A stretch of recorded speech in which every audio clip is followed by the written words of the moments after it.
You're watching LMCC, your community TV.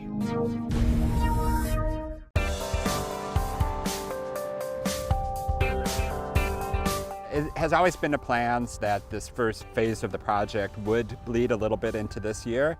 And so last year we did a lot of work, and a key part of that was reconstructing that road and doing all those utility work and doing all those major activities and getting that out of the way. But one of the parts that we were working on trying to get finished up here in this year in 2018 is the shoreline restoration work. The good news is that this part should be wrapping up relatively soon. Most of the work with Phase 2 has started here in 2018. That starts more at the Highway 12 ramp, so getting off of Highway 12 and heading into town and up to Wolf Point Trail. Once we get into it, it's going to look and feel in some ways like what we saw before. Again, some of the road being removed, and then we start getting underneath that road, and that's when we have to do utility work, and then we come back in after they're all done and we put the dirt back in and sometimes correct that soil and make improvements with that and then put the roadway on top. So it's a pretty intensive project. The hope is to get as far as we can with a lot of that work and probably replicate a good portion of what we've done here, which is get the roadway back into place and get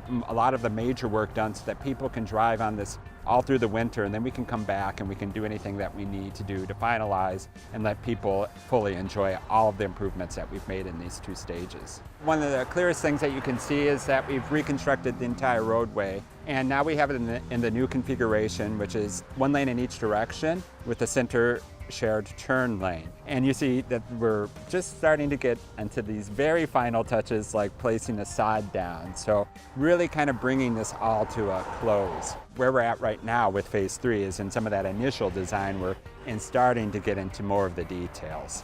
As much as possible, we do try to keep the roads open for access. We know that it's important for residents. We know that it's important for businesses. We know it's important for emergency services. We do encourage people to be as patient as possible, to understand that these projects are involved, and there are a lot of components in that. We really do everything that we can to move these things along and make sure that residents can enjoy the roadway and can experience that, and that we can get out of the way as much as possible. If people do want to stay in touch with the project, we do encourage them to go to the project website, and they can get all sorts of information about the project. They can sign up for weekly updates. We are just so appreciative of the community's patience with this project, and we look forward to getting people back to enjoying their community and having a road that gets them where they need to.